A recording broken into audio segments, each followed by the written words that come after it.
महाआदिशक्ति वेद माता और परम पूज्य गुरुदेव के श्री चरणों में शत वंदन करते हुए आइए सज्जनों, रामकृष्ण परमहंस देव की जीवनी को आत्मसात करते हैं।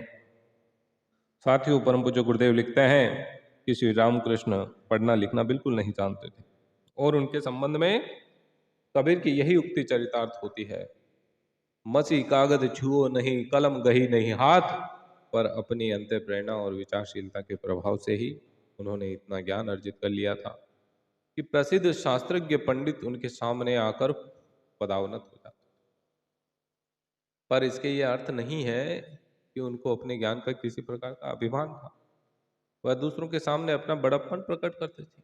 वे एक छोटे बालक की तरह सरल और निर्भिमान थे और इसी से उनकी महानता में चार चांद लग जाते थे। जो कोई उनसे मिलने आता था वह उनकी नम्रता, विनय, प्रेम को देखकर सदैव के लिए उनका अनुगत हो जाता। जब उनका साधना कार्य पूरा हो गया तो उन्होंने अपने विचारों की वास्तविकता की जांच करने के लिए किसी विद्वान पंडित से भेंट करने की इच्छा प्रकट की। इस पर मथुरा बाबू ने परमहंस देव के भांजे हृदयानंद से सलाह करके वर्धमान जिला के निवासी पंडित गौरीकांत तर्कभूषण को बुलाने का निश्चय किया। वह अनेक शास्त्रों की ज्ञाता प्रसिद्ध विद्वान थे और साधना द्वारा उनको ऐसी शक्ति प्राप्त हुई थी कि शास्त्रार्थ में कोई उनको पराजित नहीं कर सकता। पंडित गौरीकांत दक्षिणेश्वर आकर जो ही बैठक खाने में घुसे, उन्होंने अरे रे रे निरालंबो लंबोदर जननीम के यामी शरण कहकर बड़े जोर से आवाज लगाई। इन शब्दों को सुनते ही श्री रामकृष्ण सिंह की तरह दहाड़ उठे और उपरोक्त श्लोक को ही दोहराते हुए चार गुनी भीम गर्जना करते पंडित जी के सम्मुख जाकर खड़े हो गए। ये देखकर गौरीकांत को बड़ा आश्चर्य हुआ और साष्टांग दंडवत करके कहने लगे, प्रभु, मुझे आज ही दिव्य ज्ञान प्राप्त हुआ है। मैंने साधन करके उच्च अवस्था अवश्य प्राप्त की थी, पर आपके दर्शन करके मेरा अहंकार आज ही नष्ट हो गया, आज ही नष्ट हो सका। आप जगत गुरु हो, आपकी कृपा हुई बिना मेरी सदगति नहीं हो सकी। अन्य मनुष्य तो पैदल चलकर काशी पहुंचने का प्रयत्न करते, पर आप तो मंत्र की गाड़ी में बैठकर तुरंत वहां पर पहुंच गए। इसी प्रकार श्री वैष्णव चरण गोस्वामी जब मिलने को आए तो परमहंस देव कूद कर उनके कंधे पर बैठ गए। पंडित जी ने अपना जन्म सार्थक माना और उसी समय संस्कृत में श्लोक रचकर इनकी स्तुति की। जब पंडित गौरीकांत से श्री वैष्णव चरण के साथ शास्त्रार्थ करने को कहा गया तो उन्होंने कहा कि परमहंस देव की कृपा से मेरा और इनका तो एक ही मत हो चुका है, शास्त्रार्थ किस बात पर किया जाए। एक दिन हृदयानंद और मथुरा बाबू परमहंस देव के पास बैठकर बातें कर रहे थे कि वर्धमान राजसभा के पंडित पद्मलोचन तर्कालंकार की बात चली। उस समय तर्कालंकार महाशय समस्त बंगाल के अंदर वेदांत और न्याय शास्त्र के अद्वितीय विद्वान माने जाते थे। उनकी प्रशंसा सुनकर परमहंस देव की इच्छा उनसे मिलने की हुई तो लोगों ने उनको स्वयं वर्धमान जाने की सम्मति। वे सीधे काली माता के पास पहुंचे और कहने लगे, तू मेरी माँ होते हुए मुझे वर्धमान क्यों जाना पड़े, तू उसे यहीं बुला ले।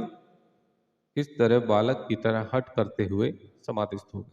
कुछ देर बाद चैतन्य होकर कहने लगे, 10 दिन पीछे आ जाएगा, वहां न जाना पड़ेगा।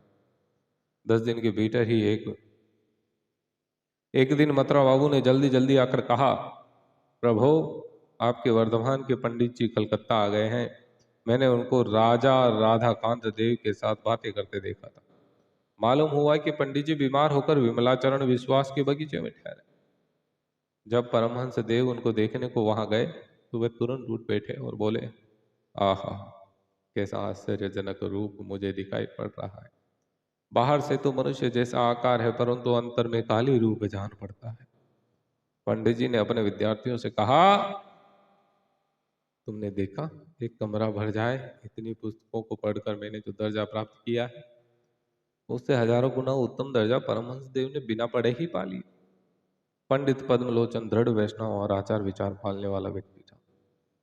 इधर रानी रासमणी के शुद्ध जाति होने से अनेक पंडित नामधारी दीन हीन दृष्टि से देखते थे। ये सोचकर परमहंस देव ने कहा, क्या तुम रासमणी के बगीचे में आ सकोगी? पद्मलोचन ने तुरंत उत्तर दिया, आप यदि भंगी चमार के घर में हो तो वहां पर मैं क्या, मेरे पूर्वज भी खुशी से आए। रासमणि और मथुरा बाबू तो महाभाग्यशाली है, जहां आप साक्षात काली माता के रूप में विराजमान है।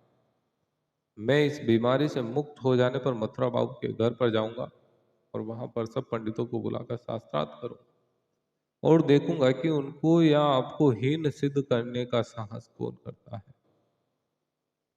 कलकत्ता में कोलू टोला में एक चैतन्य सभा थी।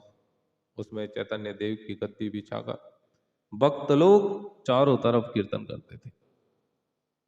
एक दिन परमहंस देव वहां पर गए और ध्यानावस्था में गद्दी पर बैठ गए। ये देखकर कोई कोई तो मुग्ध भाव से उनके दर्शन करने लगे और कोई प्रपंची कपटी चैतन्य का झूठा अनुकरण करने वाला कहने लगे। उस समय कलकत्ते के समीप कालना में भगवान दास बाबा जी सच्चे वैष्णव माने जाते थे। आयु भी उनकी बहुत अधिक थी, जिसका ठीक पता किसी को न था। उनसे जब किसी ने उपयुक्त घटना कही तो वे बड़े नाराज हुए और बहुत बुरा भला कहा। इसके कुछ दिन बाद ही परमहंस देव नौका द्वारा भ्रमण करते हुए अकस्मात कालना जा पहुंचे और बाबा जी के आश्रम में भी पहुंच गए। बाबा जी की दृष्टि अधिक आयु के कारण बहुत क्षीण हो गई और वे दूर से किसी को पहचान नहीं सके। परमहंस देव के पहुंचते ही वे कहने लगे, मेरे जैसे दीन पर दया करके इस महापुरुष ने इस कुटी को अपने चरण रस से पवित्र किया। तब तक परमहंस उनके सामने जा खड़े हुए। बाबा जी ने उनके चरण छूकर बहुत स्तुति की। बाद में जब उनको ये मालूम हुआ कि ये ही महापुरुष चैतन्य देव की गद्दी पर बैठे थे, तो वह अपनी भूल पर बड़ा पश्चाताप करने लगे। सज्जनों, तपना पड़ता है, श्रद्धा रखनी पड़ती, विश्वास करना पड़ता, गुरु सत्ता के बताए मार्ग पर चलना पड़ता, तभी